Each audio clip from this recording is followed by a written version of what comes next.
Salutare și bine ați venit pe canalul nostru. Astăzi sunt doar eu cu Denis, Cornel este la servici, Fabian l-a opus să dus acasă. Șocurile îl împiedică să iasă afară. În vlogul de azi ne-am gândit să vă spunem ce ar trebui să știți despre o vacanță în Maldive, costuri, documente de care aveți nevoie. Bine, noi vorbim din punctul nostru de vedere pentru că noi am plecat din Anglia. Din România nu știm să vedem detalii, dar bănuiesc că în mare sunt aceleași documente și aceleași, nu știu dacă și costuri. Bate vântul puțin cam tare, sperăm să ne auziți. Noi filmăm acest vlog de afară. Am venit în acest peisaj superb, o să vă arăt unde suntem. Suntem la mare. Am venit până aici să ne bată puțin șoricelul și să începem. Ce ar trebui să știți? Insula pe care am stat noi se numește Digurah. O să scriem pe ecran exact, că poate nu se înțelege. Deci insula este Digurah. Am stat 8 zile. Am stat 8 zile, da. Bine, ce ar trebui să facem ca să ajungem în Maldive? Asta mi se pare că se aplică și pentru România, pentru că e doar la intrare în Maldive, deci se aplică pentru toate țările. Deci seara cu 96 de ore înainte de îmbarcare spre Maldive. Negativ, bineînțeles. Nu e nevoie de alte vaccine, gen pentru febra galbenă sau... Nu. Mai ales dacă vii din România sau Anglia. Dacă vin alte țări, poate. Da, noi nu am avut nevoie de altfel de vaccin. Nu suntem vaccinați nici anticovid, deci singura noastră șansă ca să putem pleca era acest test PCR. Așa, trebuie completat un formular online pentru a intra în Maldive. Se cheamă Traveler Health Declaration Form. Dar dacă nu completezi acest formular, nu poți practic să faci check-in-ul, pentru că check-in-ul acum se face cu acest formular încărcat plus testele COVID negative. Fără ele nu poți să faci check-in-ul să zbori. Da, cel puțin compania aeriană cu care am fost noi, British Airways. Da, mai auzit și alte companii același formular pe care îl completează toată lumea pentru a intra, de fapt, practic pentru a-ți da viza când intri în Maldive. Da, nu, formularul trebuie completat. Acum cred că depinde de compania aeriană, dacă trebuie să-l uploadezi la check-in. Da, noi a trebuit. Da. Noi am zburat cu British Airways și ne-a trebuit acest formular, care se completează cu maxim 24 de ore înainte de a decola. Deci, acest formular se completează online și este gratuit. Da, testele e pe COVID, da, testele COVID pe noi ne-au costat 80 de lire de persoană, testele PCR, pentru a pleca din Anglia către Maldive. Noi, pentru că stăm destul de departe de aeroportul din Heathrow,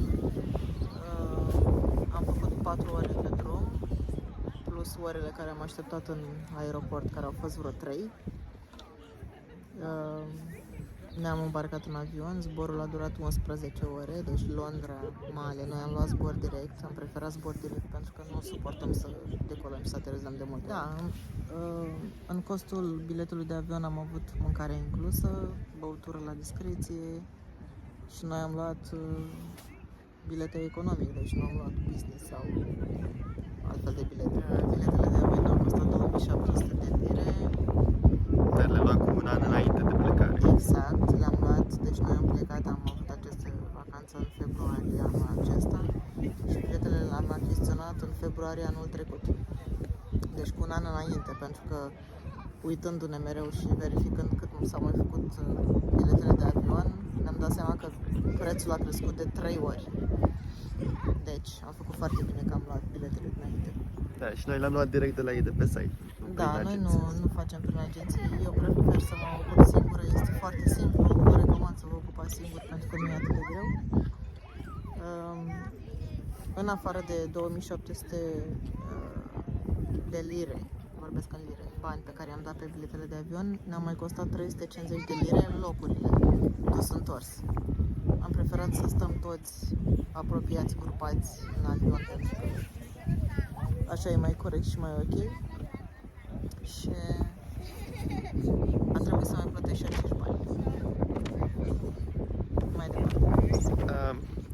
ajuns în Maldive.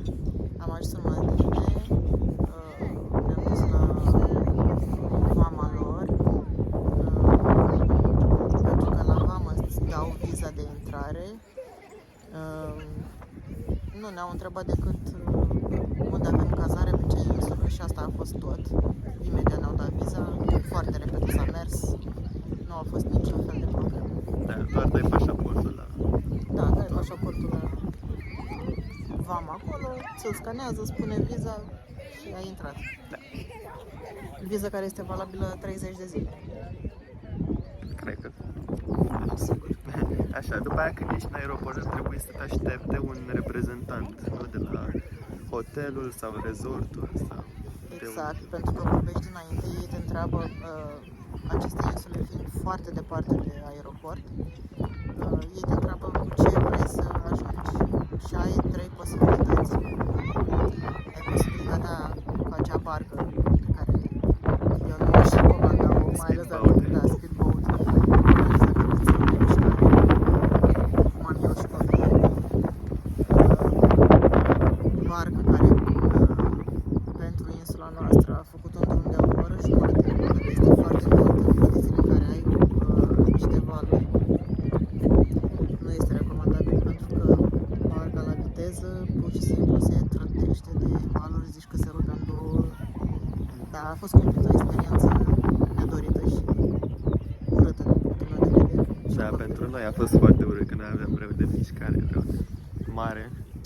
Dar a fost varianta cea mai ieftină, pentru că de persoană, un drum de persoană costa $55. Deci noi am plătit $220 ca să ne ia din aeroportul din Male să ne ducă pe insula noastră cu speedboat. O altă variantă este... Și cât a durat? O oră? O oră jumătate. O altă variantă este speedboat plus avion din acela care aterizează și decolează de pe apă, seaplane. Noi, pentru că am avut acea experiență urâtă, am optat pentru această variantă la plecare. Așa am crezut noi că am optat pentru acea variantă, dar la hotel de fapt mi s-a rezervat o altfel de variantă la care nu ne așteptam și de care habar nu aveam. Și cred că a fost mai bine pentru noi, pentru că din câte am înțeles, acea seaplane, când aterizează și decolează, are o... Da, te bușește probabil, nu e atât de Nu lin că te aterizarea. bușește, da, aterizarea și decolarea Și este cumplită, foarte că abrupt. aterizează abrupt, exact. Și îți dai seama, când aterizează, stai pe apă, se colangă, deci oricum nu era ideal. 1 la mână nu era ideal și 2 la mână costurile erau mult mai mari. Era undeva la 100 și ceva de dolari de persoană un drum. Dar noi am vorbit la hotel și când am plecat nu am optat nici pentru speedboat, pentru că am zis că nu mai vrea să trăim acea experiență, mai ales că urma un zbor de 11 ore spre casă și am zis să am o experiență mai puțin traumatizantă. Da, și am optat pentru acel seaplane, care de fapt nu a fost un seaplane, a fost un avion mic. Cred că avea în jur de 100 de locuri. Da. Oricum a fost o experiență mult mai plăcută și chiar neașteptat de plăcută. Deci ne-a luat barca dimineața. Am făcut cam 15 minute cu barca de la insula noastră până la o altă insulă de unde decolau aceste avioane mici. Era un întreg aeroport.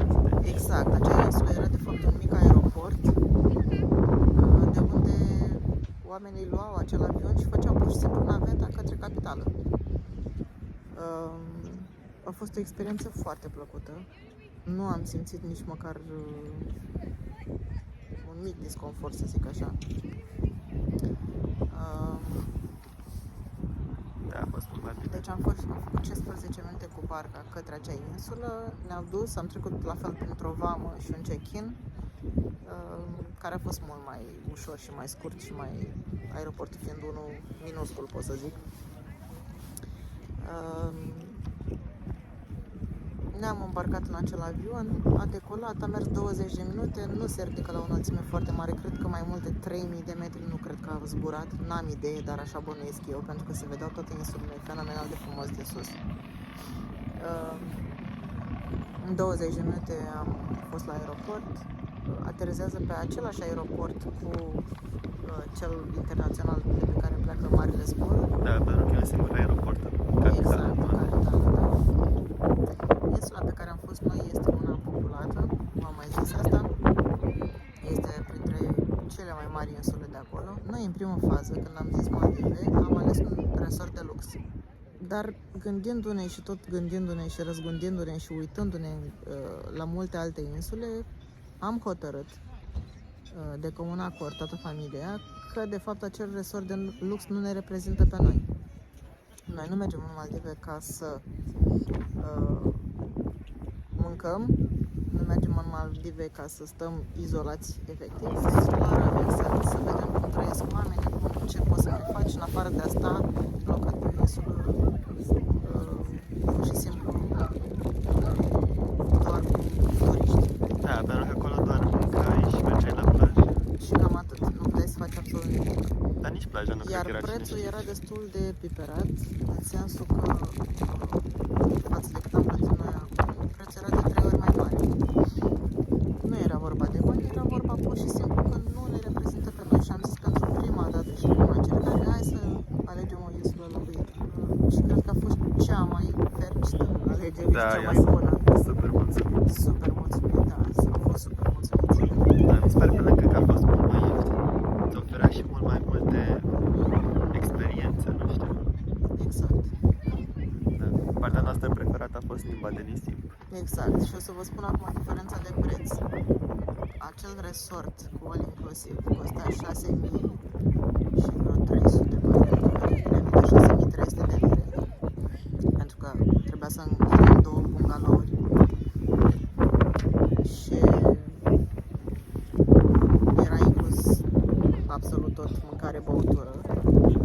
Iar aici unde am stat noi, am avut tot așa am ales un hotel unde am avut 2 camere. Aveam doar micul dejun inclus, mic dejun tip bufet suedez. Iar celelalte 2 mese le plăteam noi. Diferența e următoarea, deci între 6.300 noi am plătit 6.300 de lire, vorbesc în lire. Iar aici unde am stat noi am plătit 1.900 de dolari, deci 1.400 de lire.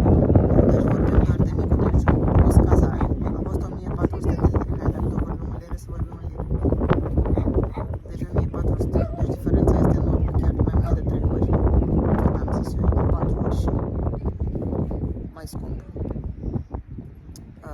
În afară de asta, noi pe mâncare, pentru că am luat micul de prânzul și cina și le plăteam la hotel la noi. Era ca un restaurant pe acoperișul hotelului, deci mergeai și... Exact, și îți comandai tu ce vroiai, avea un meniu, nu pot să zic că era un meniu bogat, era un meniu destul de sărăcăcios, dar mâncarea era foarte bună.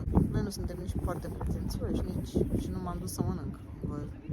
Vă recomand asta când vă duceți într-o vacanță, să vă simțiți bine, nu să vă duceți cu gândul la mâncare și băutură.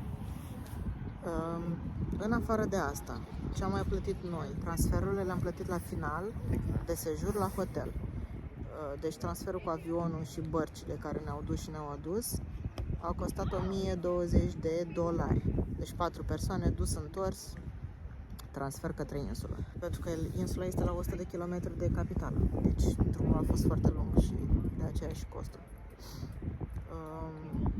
Mâncarea per total, ceea ce am plătit noi, cină și prânz, ne-a costat undeva la 1.000 de dolari. În jurul sumei, nu am o sumă bătută în cuie fixă, dar în jurul sumei de 1.000 de dolari. Așa se putea face snorkeling, scuba diving, fel și fel de pescuit și alte activități, da? Care se plătea la hotel. Noi nu le-am făcut din cauza răului de mișcare. Nu am vrut să mai trăim acea experiență urâtă pe apă. Dar pentru noi a fost ok faptul că ne-am plimbat cu acea mașinuță în junglă, faptul că Am mers Ne-am cu plimbat cu bicicleta. bicicletele, exact. A fost pentru prima dată când am mers toți 4 cu bicicletă. Eu nu mai mersesem de foarte mult timp, dar a fost o experiență wow. Ne-a plăcut. Noi suntem foarte mulțumiți, a fost o vacanță super. Deși noi am fost în sezon, deci sezonul lor este din decembrie până în aprilie, mai tot timpul a fost înorat, dar cred că până la urmă a fost un plus pentru noi, pentru că altfel ne-am fi făcut raci. Da, soarele acolo este foarte puternic, nu ne-am așteptat și nu am știut. Da, și aerul este foarte umed și cald. Exact, o umiditate extrem de mare, o asemănăm cu Dubaiul, pentru că e la fel aceeași umiditate, Atmosferă. exact. Ceea ce ne-a plăcut și ne-a atras. Nu pot să zic că noi am fost în Sardinia, eu compar întotdeauna cu Sardinia. Apa din Sardinia este la fel de cristalină și de frumoasă ca și în Maldive și vă recomand să mergeți în Sardinia. Dar diferența de temperatură a apei este una foarte mare. Deci în Sardinia, dacă prinzi o apă de 23 de grade, ești fericit. Dar aici, temperatura apei avea între 28 și 30 de grade, ceea ce pentru noi a fost perfect. Noi preferăm apa caldă. Nu a fost o vacanță de fițe, nu a fost o vacanță de mofturi. Am zis că după atâta timp de stat în casă, merităm o vacanță mai exclusivistă și mai frumoasă. Și cred că am făcut foarte bine. Acum o așteptăm pe următoarea, care nu știm unde va fi, dar sperăm să fie cât de curând. Ce zici? Da, sperăm să se ducă și restricțiile COVID și testele. Da, pentru că testele te omoară. Astea costă foarte mult. Da, e și stresant și și am mai plătit când am plecat din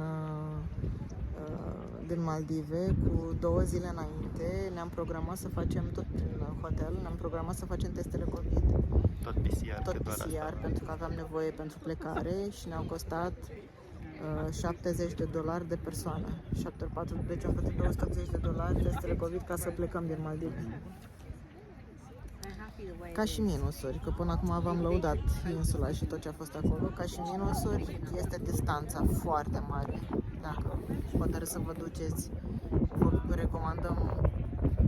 vă recomandăm să vă duceți, pentru că e experiență unică în viață și chiar merită. Da, și insula e foarte frumoasă. Am uitat pe hartă și am văzut că totuși sunt insule și mai departe de capitală, adică insula noastră nu era cea mai departe. Da, sunt, dar majoritatea sunt din astea de resorturi, adică nu sunt insule private, nu sunt neapărat locuite. Da. Dar ce ne-a atras până la această insulă locuită a fost pur și simplu acea limbă de nisip, care este unică, aș putea zice. Da, foarte frumos, mai ales pe o insulă locuită. Cred că am mai văzut insule unice din punct de vedere al geografiei, dar nu erau locuite, adică trebuia să mergi la un resort care te ducea cu barca. Deci plăteai o barcă care să te ducă într-o altă parte și... Da, să vizitezi și alte insule. Așa ceva, exact. Din contră, erau foarte mulți turiști care veneau pe această insulă unde am stat noi, pentru că, datorită limbii de nisip, erau toți interesați să vadă ce și cum. Da, spuneau că au venit din altă parte, Exact. de pe alte insule și au venit și la noi să vadă. Oricum, a fost o experiență unică și plăcută. Sperăm din suflet să știm că nu e o vacanță care și-o poate permite oricine, este o vacanță foarte costisitoare. Bine, se poate și mai costisitoare de atât. Acum depinde ce vrei și ce urmărești. Dacă vrei să te duci la all inclusiv, trebuie să scoți mai de 10.000 de lire și sună. Poate chiar și mai mult. Da, odată în viață merită sigur. Odată în viață merită sigur. Eu sper să mai încercăm experiența asta și pe alte insule să vedem bine și să facem o idee, o altă idee, poate să schimbă părerea, n-avem nimic să știm. Vrei să zici minusuri? Minusuri, distanța foarte mare. Dar oriunde te afla pe planeta asta, distanța este foarte mare. Da, să zbor până Maldive.